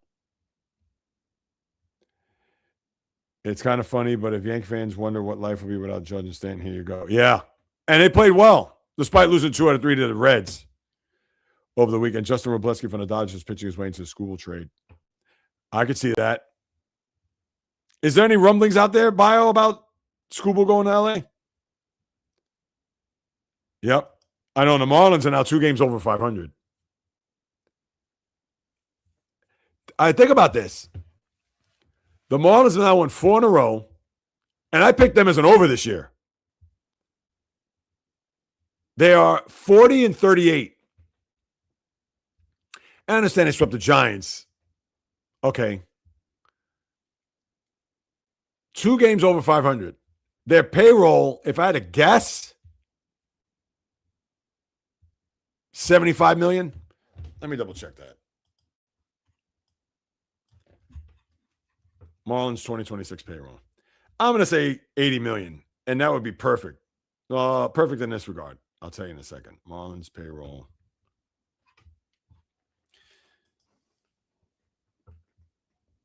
I said 75. It's $80.3 million.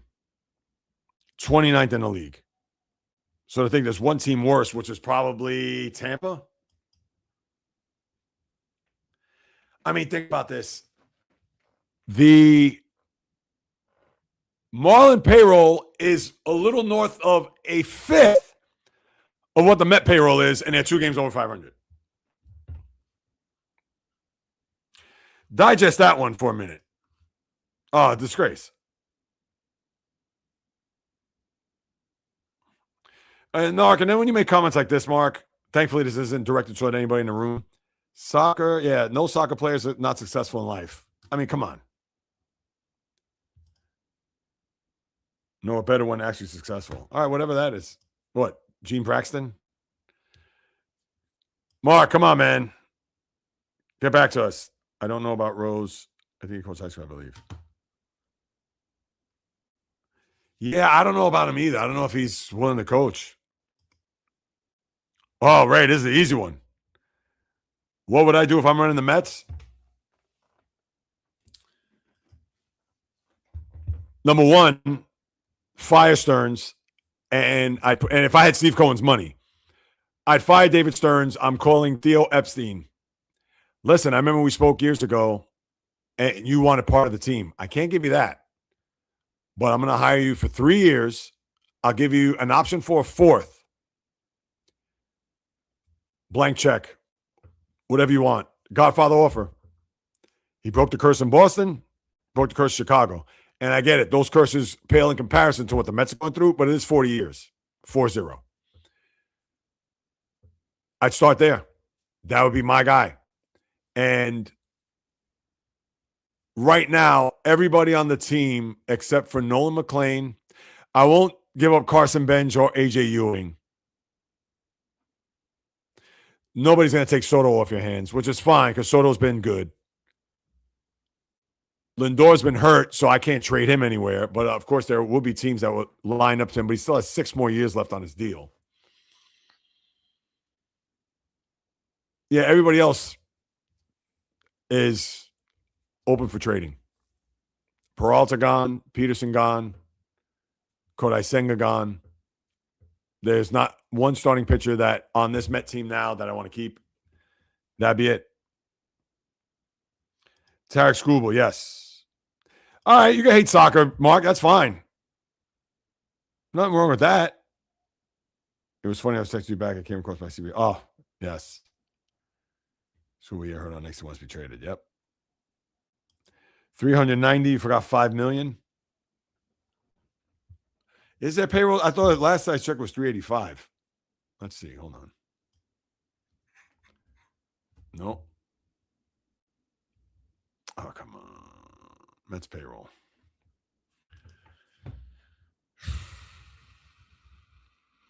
Sport Track. Oh, it's now adjusted. No. I don't want the adjust. I want it right now. It's 333 million. That's not it. It's more than that.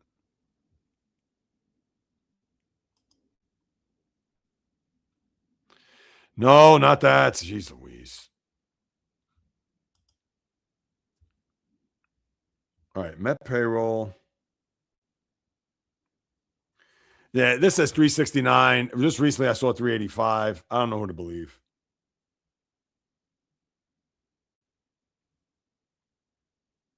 I mean, look at his payroll.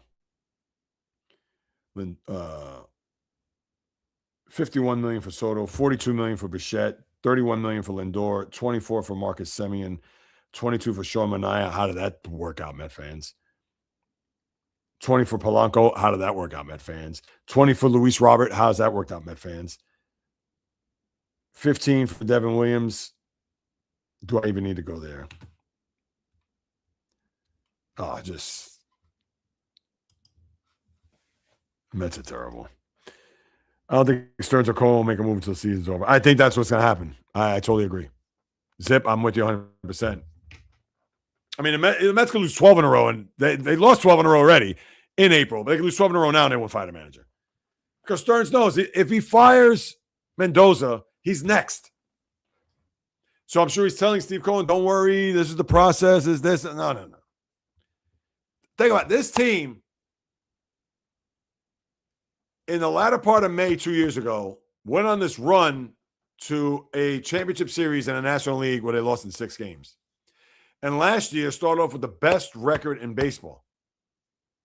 What was it 45-24? And if I do my math correctly, there were 9 games under. Oh, forget it. They've been a disaster ever since then. Devers needs to hit more home runs and bench now attitude. Yeah, no, I agree with you there. It should not be tolerated. Yeah, I know Lindor's down there. Isn't he rehabbing? First, thank God he's young. 27, he'll be 28 this year. I mean, Jay, you'll probably do better than Mendoza. Remember, you got to get players. I appreciate that. That'd be awesome. Yeah, I've been reading stuff on people's social media saying that they have season tickets to the Mets. They can't even give them away. And this is not me throwing shade. It's me watching the team. No, I understand, right? Nah. IDK, greetings.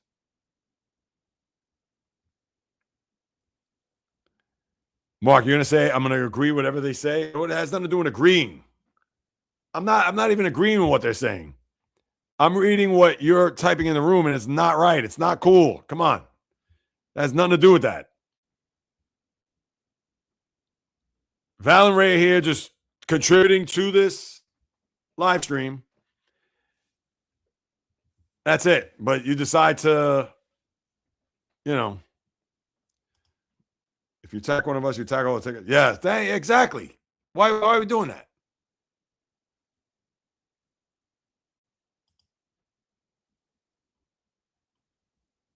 Come on.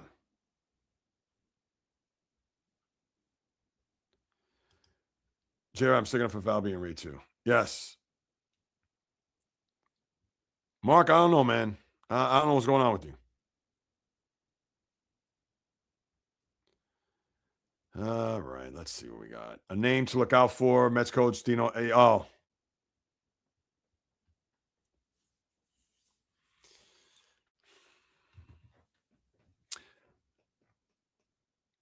Yeah, and I can see that would be typical David Stearns. And listen, they're not going to go the route of a Buck Showalter type. They're going to bring in, they might as well have me manage. Bring in a guy, they're not going to pay a lot, work with the front office, the analytics department, etc. They're not bringing in, and that's why Alex Cora, though I like him, but I don't know if he would, if Steve Cohen, he probably says, I want Alex Cora, then David Stearns has no choice. Just like Steve Cohen was the one that signed Juan Soto. That wasn't David Stearns. Yes, Mets manager, not coach. Dino. I can see that. That's a typical Oh, what a disaster.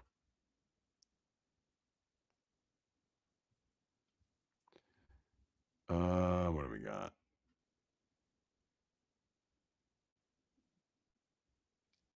IDK, you're eating a breakfast egg sausage cheese sandwich while watching queso. All right. Yes, Jerry, you should be hired.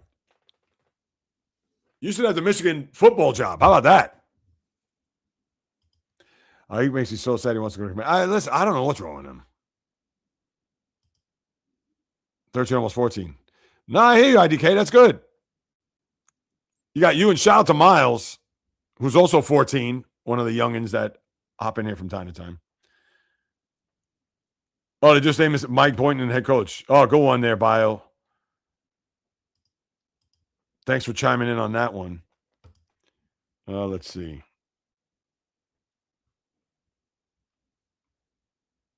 Yeah, that's great. Ayuk shouts "Go Commandos" in the latest video. I mean, what else we got?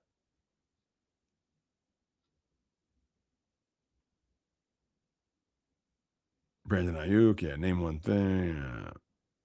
Mark, give me your chat. Oh yeah, I do. Yes, those days of ELL. Oh my God. I know there's always one or two that upset the apple cart. Ooh, I just lost the comments. Hang on. You should have never made that in 2020. Oh, you're talking about Steve Cohen? Yeah, he was foolish. I haven't heard that yet. All right, we got to keep out for that name there. That Bio posted to be the next Michigan coach. Right here, Mike Boynton.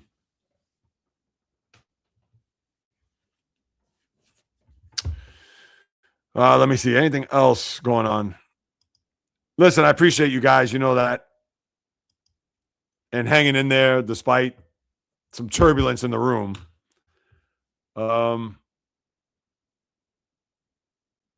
Wait, let me check. No, this is what I want to see. Hold on.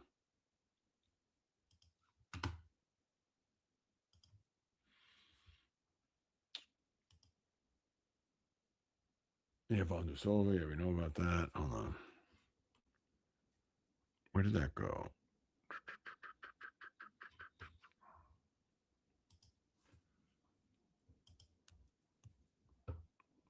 Yeah, no, that's it.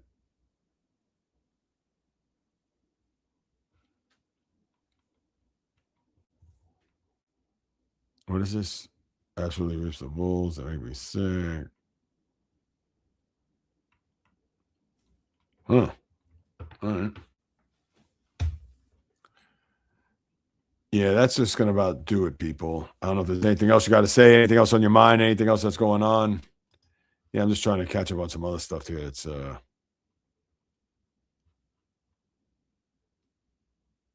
what is this? Hamilton Beach makes the what? And your grandma made it. All right, that's good there, IDK. Wait, I just want to scroll up. What did the what kind of sandwich you eating? Breakfast, egg, sausage, cheese. All right. Hamilton Beach. Good stuff. All right, guys, I'm going to land this plane so I could edit and post. What's that? He didn't even want to give the 765 away. The yeah, 765, or the suite at Citi Field, or the clothing for his family. I don't know. Only the Mets. All right, IDK. I appreciate you. Enjoy your day. And if you're honest, was the Boston their favorite over the Knicks?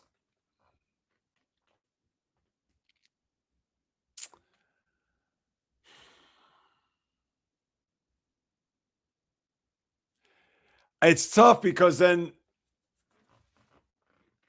I know it's a thing. They won 56 games pretty much without Jason Tatum all year, and then they have Tatum and Antetokounmpo. They're the favorites over the Knicks now, based on what on Vegas. They think it's San Antonio. No, they think it's OKC, San Antonio, Boston, and the Knicks. But are they the favorites over the Knicks? I mean, they probably would have to be, I would think. Giannis is going to be motivated. He's going to be raring to go. What number would he wear, though? He ain't wearing 34. 36? Marcus Smart's old number? Well, unless he wears 43, Kendrick Perkinson's old number. 34 around? Who knows? But do I think they're the favorites? I don't know. Over the Knicks, I could argue that. Antetokounmpo and Tatum? Oh, man.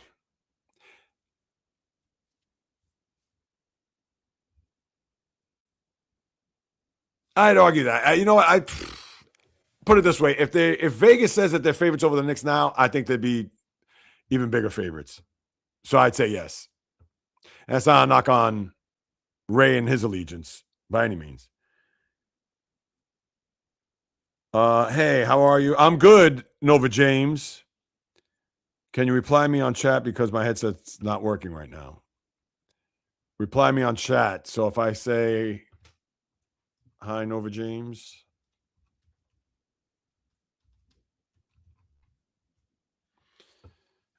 Let's see.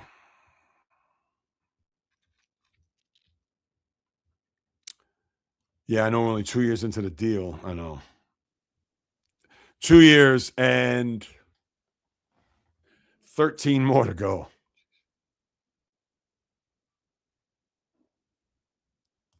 All right.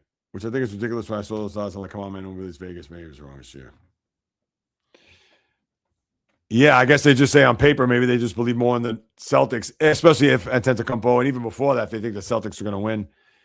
See, the problem with the Celtics is that they got to stop that three-point shooting mentality. I can understand it's in their DNA, it's part of it, but when it falters, they got to have a plan B, and they don't. Jay got a deal, probably not him on YouTube would have heard that. Oh, if I had a deal on YouTube, you guys would be the first to know. They're talking Brad Stevens to Michigan and said Coach Jay Reels will lose. I don't know. I mean, he's been a good executive.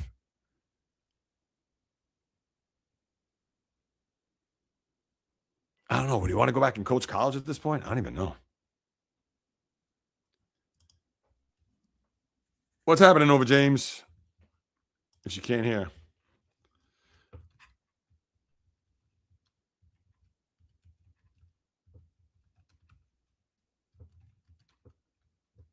Nah, me and my typing. Because I got all these wires and everything in front. Obviously, I'm not at the sports desk today. The wife is. Bio. Cheers. Enjoy the rest of your day.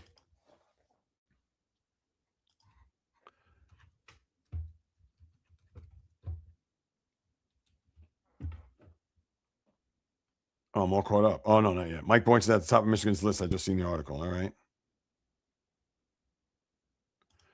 That's the only thing you have to guard when it comes to the Celtics, the three-point line. Yeah. Sadly.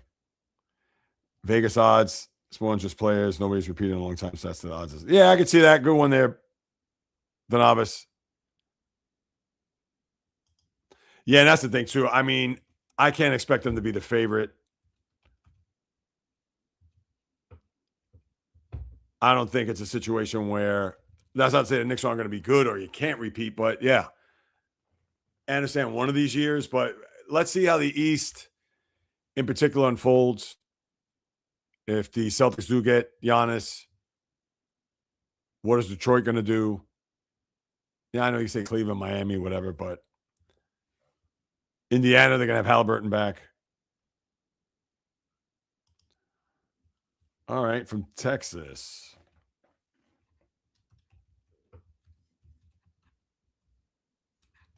All right, and you're on the Twitch feed, which I know I should go back on.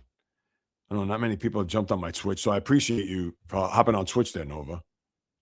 Let me type that in because I know. Is your headset still not working?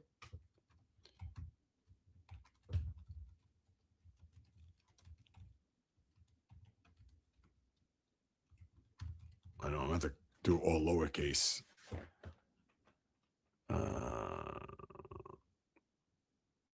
Mark, I'm protecting everyone. It's not just certain people, whatever. I'm protecting everyone. But the people that you're getting on, that's not cool either. I saw what I needed to see on June 13, 2026 for the rest of your life. You'll have to call me. Yeah. Yeah. Well, we'll call you champion at least until this time next year. But I understand overall you are still a champ there, Ray. So yes. No, that's my comment. I want to see that. Ray Morris, I checked out your channel. I think it could really benefit from some custom artwork. All right.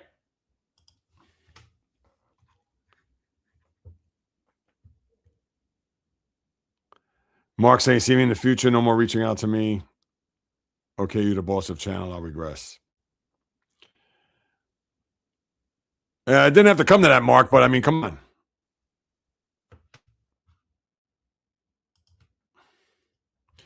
Just replying here. You're a Rumble guy with content not posted? Well, how come you're not posting it?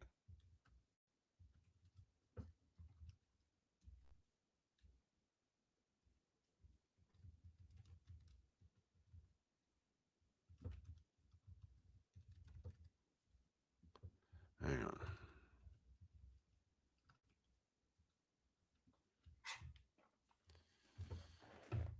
Content not posted. Why aren't you posting content there, Mark? All right.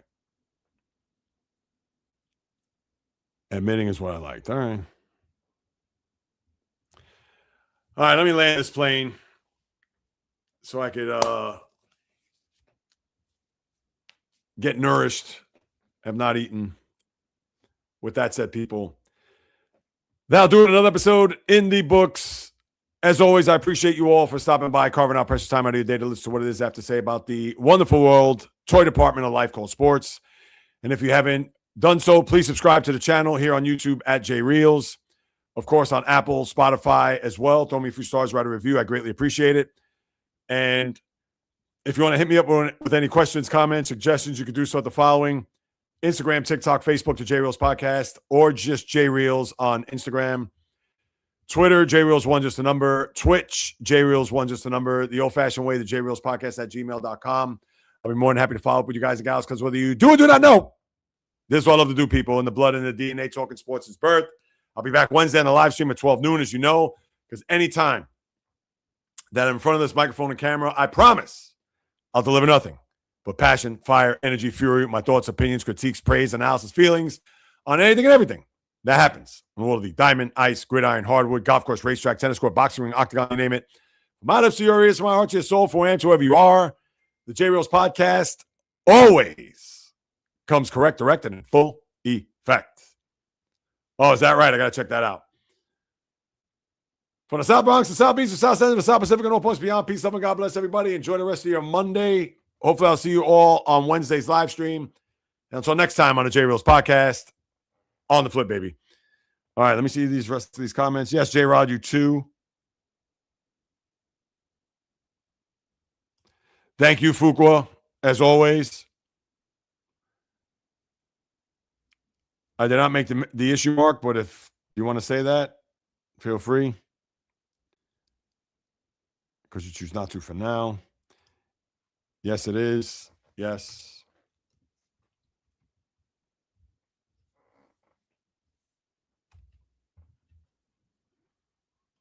Oh, hold on.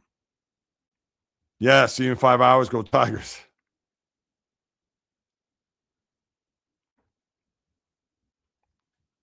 All right, Mark. Appreciate you all, everybody. See you on the flip. You too, Fuqua, a.k.a. Tatsuya Mai, Minnesota Fats, etc.